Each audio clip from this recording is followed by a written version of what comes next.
शं वरुणः शन्नो भवत्वर्यमा शन्न इन्द्रो बृहस्पतिः शन्नो विष्णुरुरुक्रमः नमो ब्रह्मणे नमस्ते वायो त्वमेव प्रत्यक्षं ब्रह्मासि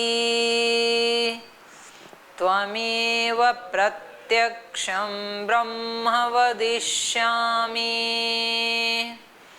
ऋतं वदिष्यामि सत्यं वदिष्यामि तन्मामवतु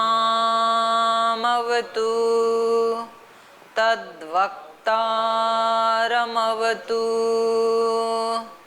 अवतु माम् अवतु वक्तारम् ॐ शान्ति शान्ति शान्तिः।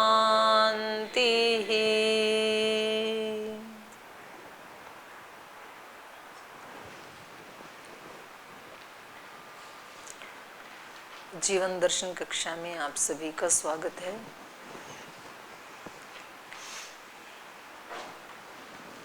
हम चर्चा कर रहे थे इसमें सुख दुख की,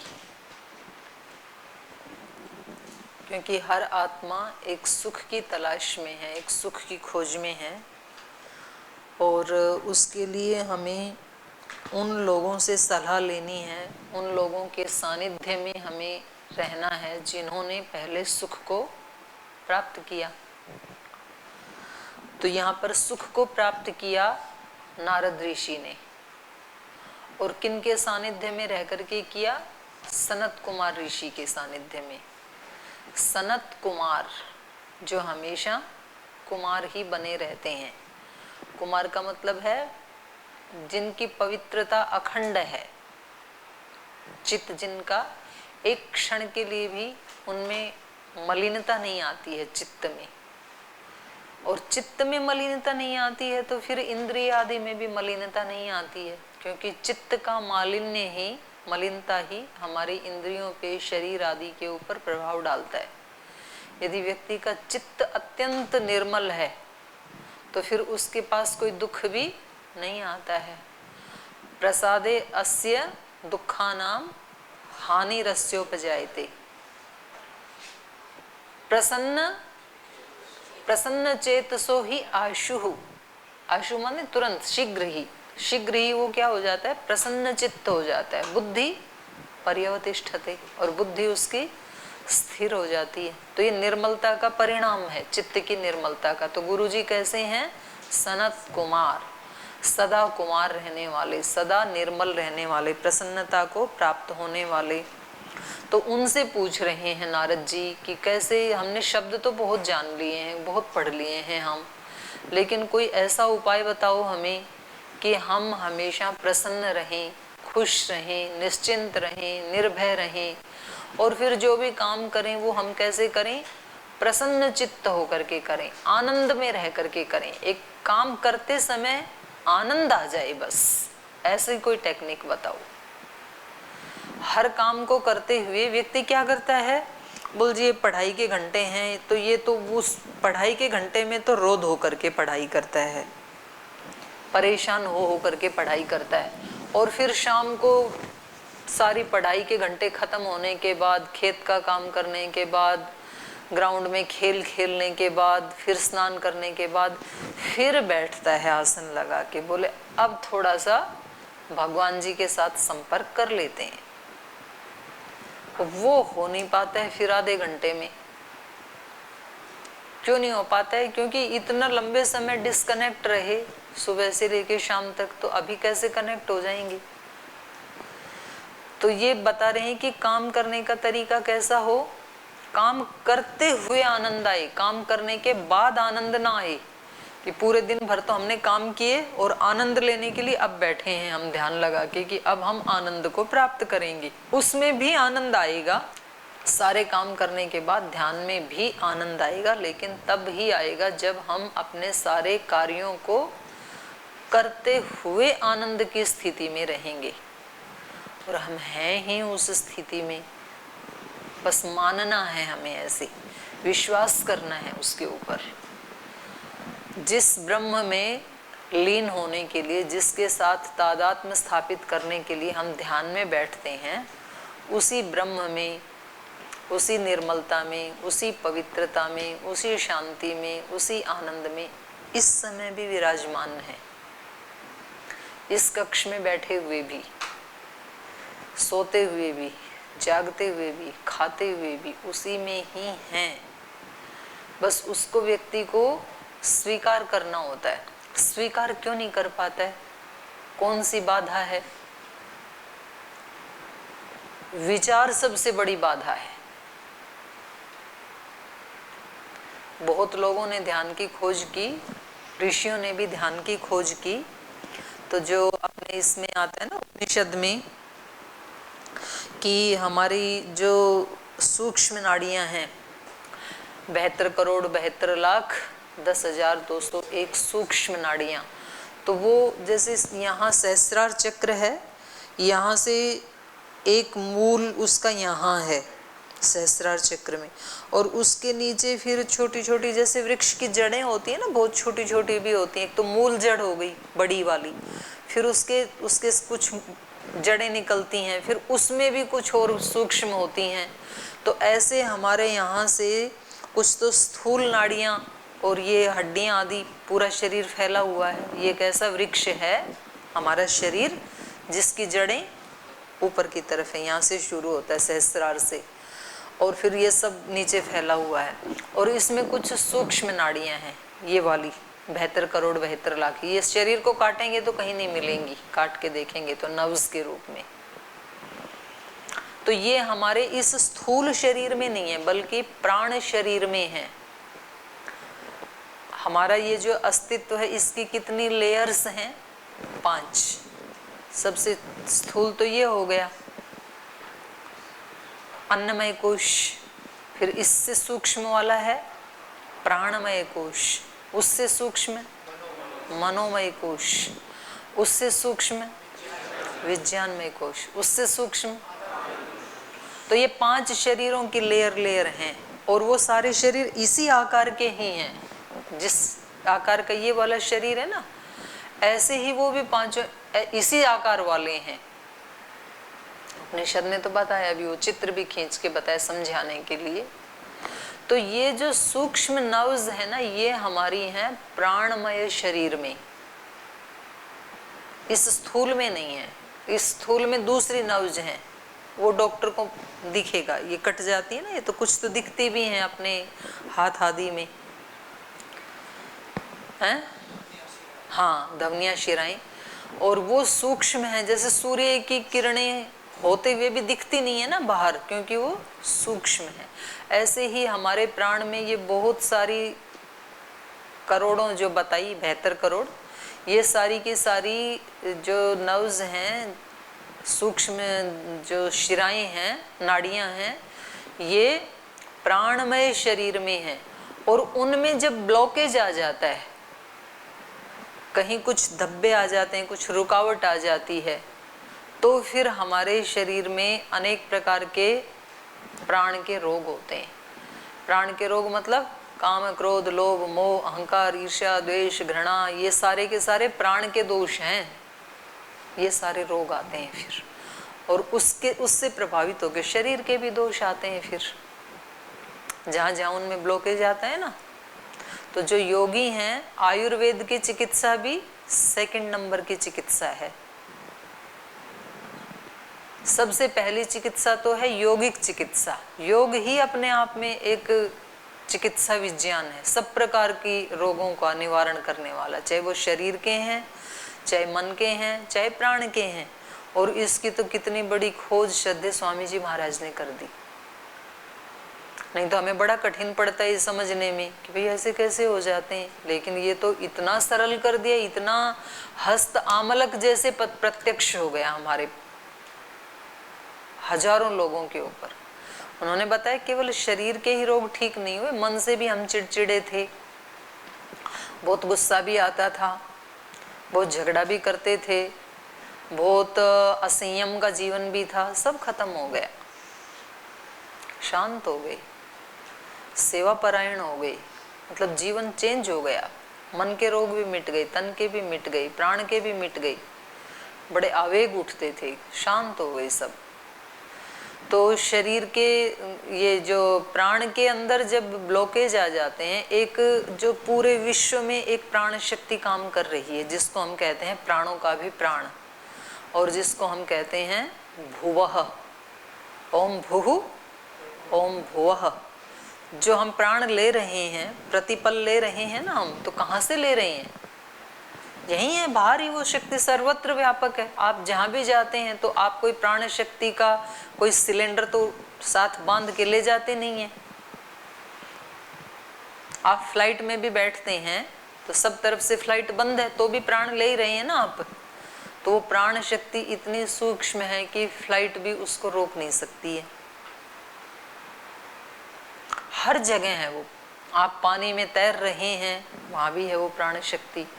आप गुफा में बैठे हैं, वहाँ भी है। आप नदी के किनारे हैं, कमरे में हैं, 5वीं मंजिल पे हैं, 10वीं मंजिल पे हैं, सर्वत्र व्यापक है वो प्राण शक्ति, प्राणों का प्राण।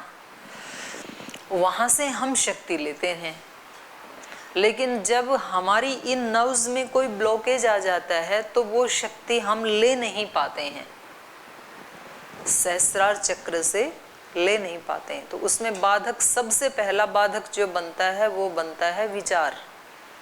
विचारों का एक गुच्छा सा यहाँ इकट्ठा हो जाता है, विचार बाहर से आते हैं सब, और यदि हम उनको आने देते हैं तो कुछ अंदर घुस रहे होते हैं, कुछ यहाँ मक्खियों की तरह भिन भिना रहे होते हैं।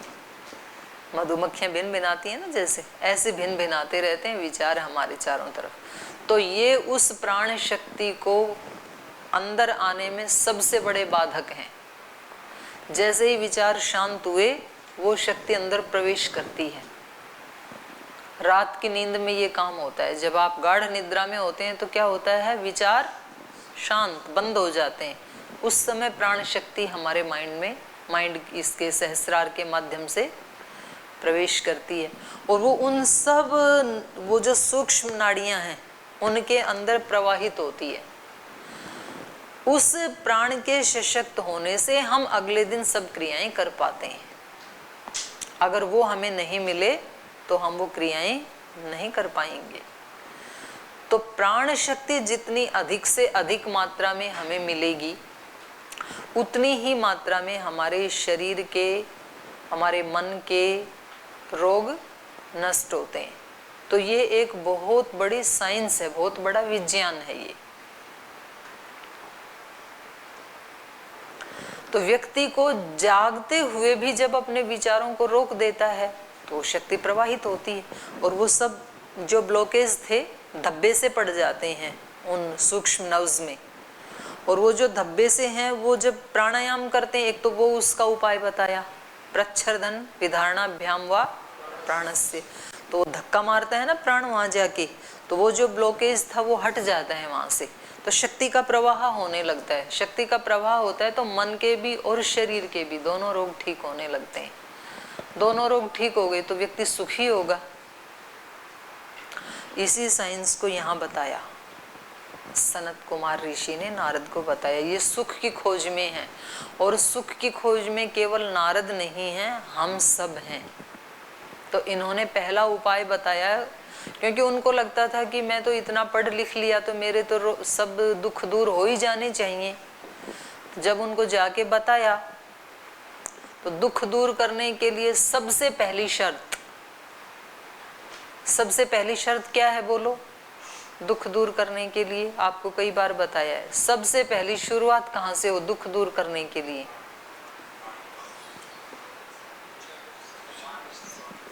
दुख दूर करने हैं, शुरुआत कहाँ से करें? सबसे पहले व्यक्ति को क्या करना है?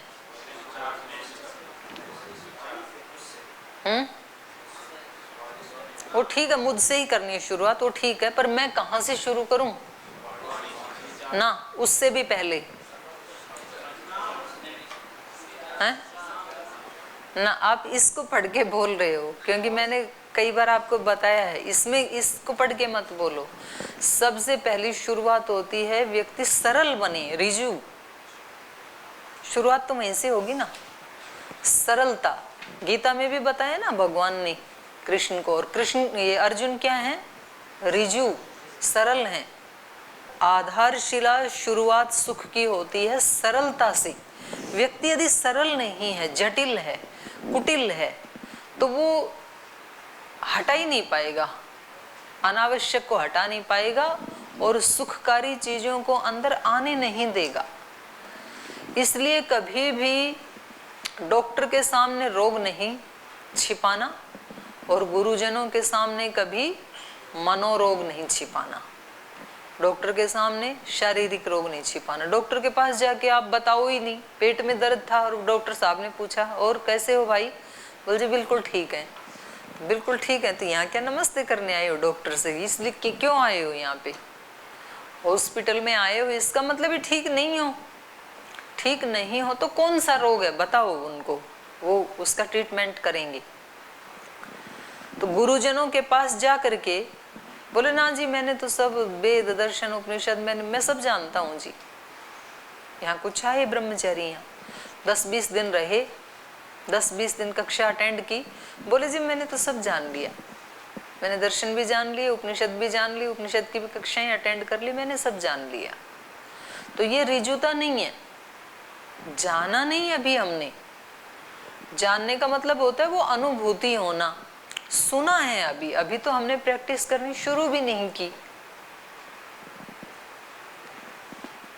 और फिर कुछ लोग तो उसी से ही गुरु भी बन जाते हैं। जो आचार्य जी एक बात कहते हैं ना कि भाई गुरु बनने के लिए पहले शिष्य बन जाओ। शिष्य बनना सबसे कठिन काम है धरती का।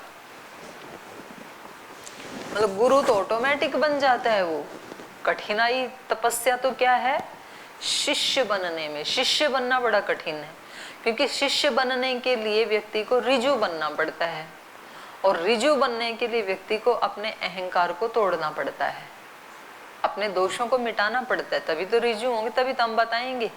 अर्जुन ने कितना स्पष्ट बताया कृष्ण को कि मेरे अंदर ये दोष है, मोह है, मतलब है। तो जो व्यक्ति जितना रिजु होगा, मेरे अंदर किसी के प्रति घृणा का भाव है तो उसको बताओ अपने गुरु को। मेरे अंदर किसी के प्रति द्वेष का भाव है तो है, उसको बताओ, तो गुरुजी ठीक कर देंगे। इस चक्कर में ना रहो, ये मैंने बता दिया तो मेरी तो छवि ही धूमिल हो जाएगी, तो ये सोचेंगे अच्छा तुम तो ईर्ष्या भी करते हो। तो आप बताओ या ना बताओ, वो तो जीवन से पता लगता ही रहेगा ना, और वो अंदर अंदर आपको भी सड़ाती रहेगी, गलाती रहेगी, दीमक की तरह से खाती रहेगी। अध्यात्म की शुरुआत होती है, व्यक्ति कैसा होना चाहिए, रिजु, सरल। नारद कैसे हैं, रिजु।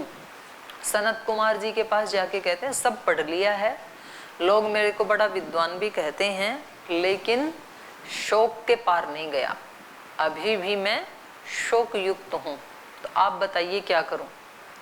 तो अब उन्होंने उपाय बताना शुरू किया। जब व्यक्ति पूछेगा ही नहीं, अपने दोष को बताएगा ही नहीं, तो गुरु दूर कैसे करे, गुरु दूर भी नहीं कर पाते।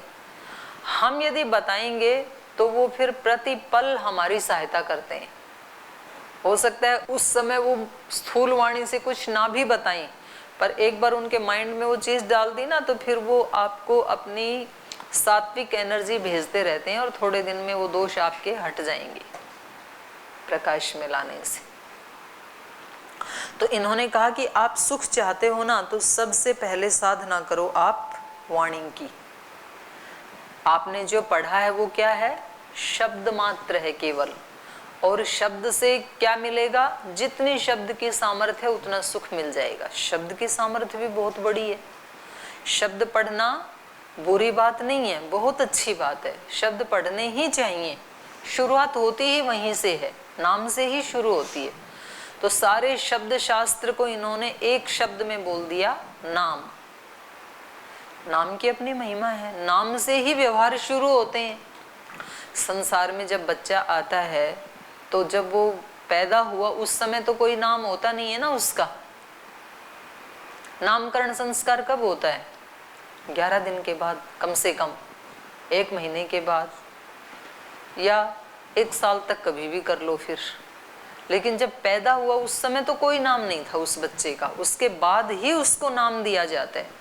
और आजकल तो क्योंकि हॉस्पिटल आदि में पैदा होते हैं तो वो लोग तुरंत कहते हैं कि भाई फिर हम आगे इसके कागज पेपर, वो सर्टिफिकेट बनाना है, बर्थ सर्टिफिकेट, तो कोई नाम देना पड़ेगा। क्योंकि बिना नाम के कैसे सर्टिफिकेट बने, व्यवहार कैसे चले, नाम तो देना पड़ता है। तो हम सबको लोक का व्यवहार चलाने के लिए कोई कोई एक नाम दे दिया, लेकिन वो हमारा वास्तविक नाम नहीं है। ये जो नाम है इससे पहले भी हम थे, पैदा हो गए थे ना हम, तो हमारा अस्तित्व उससे पहले है। तो ये तो व्यवहार के लिए दिया था ये नाम तो हमें। इसलिए नामकरण संस्कार में भी वहाँ पर जब संस्कार करते हैं ना तो पिता पूछता है अपने छोटे से नन्हे से बच्चे से, उसके नाक को स्पर्श करते हुए फिर उससे मंत्र बुलवाया जाता है पिता से। वो बच्चे की तरफ देखते हुए पूछता है, कोसी, कतमोसी, कस्यसी। कोसी मतलब कौन है आप, बच्चे से पूछ रहा है, इतना छोटा सा बच्चा वो कैसे बताएगा मैं कौन हूँ। कोसी, कतमोसी, कतम मतलब कौन से हो, कस्यसी किसके हो, पता ही है ना मेरा बेटा है, मैं बापू हूँ इसका, फिर भी क्यों पूछ रहा है। वो बता रहा है उसको कि आज जो संस्कार करते हुए आपको नाम दिया जा रहा है ये मात्र टेम्परेरी है लोक व्यवहार के लिए। इस लोक व्यवहार को करते हुए जब संसार से जाओ उससे पहले ये जान लेना को असी कौन हो। पिता अपने बच्चे को संदेश दे रहा है, पहला संदेश उससे पहले दिया था पैदा होते ही, वेदोसी, ज्ञान स्वरूप है तू।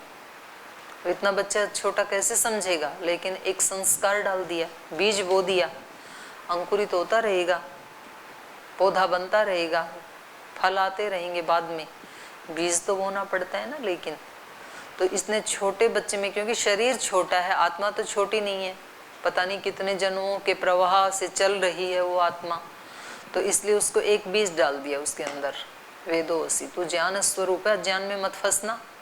आ गया है संसार में, यहाँ बड़े अज्ञान अंधकार हैं, बड़े यहाँ पर छलावे, बड़े भ्रम है, फंस मत जाना। वेदोसी, तेरा वास्तविक स्वरूप ज्ञान है।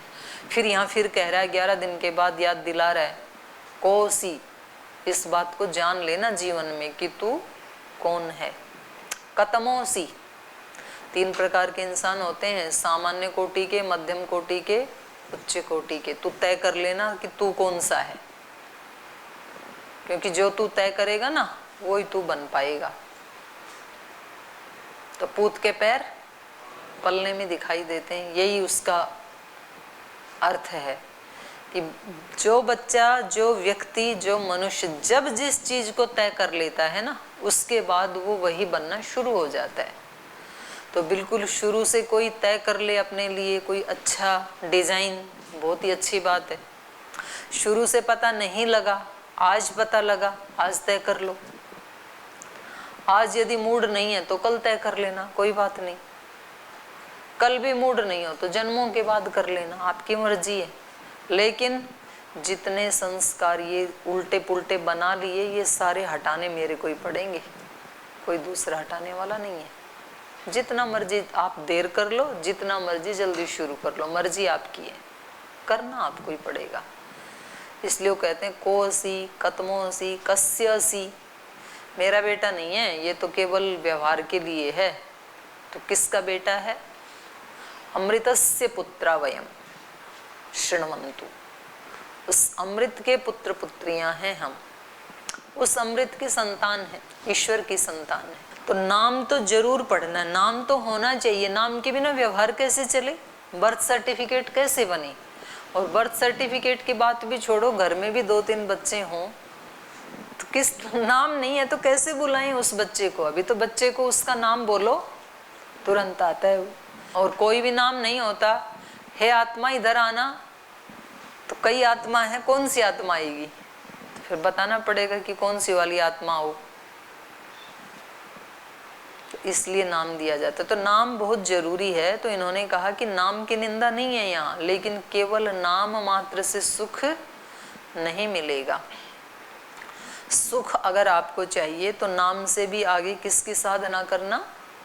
वाणी की। नाम से भी बड़ा क्या है? वाणी। बहुत ही मतलब बहुत ही बड़ी साइंस यहाँ पर खोल के रख दी है सनत कुमार जी ने नारद जी के सामने और हम सब के सामने। हमारे जीवन के 99% सुख कहाँ छिपे हुए हैं? वाणी के पीछे। अब कोयल किसी को कुछ देती थोड़ी है, लेकिन सबको किस लिए प्रिय लगती है? वाणी के पीछे। बहुत बड़ी साधना है ये, पता भी नहीं चलता है हमें कितने वर्षों तक। किसी ने बताया भी नहीं, किसी ने समझाया भी नहीं, क्योंकि समझाने वाले थे उनको भी नहीं पता था कि ये इतनी बड़ी शक्ति है। और फिर अभ्यास बनने के बाद उनको तोड़ना बिल्कुल महाभारत होता है फिर।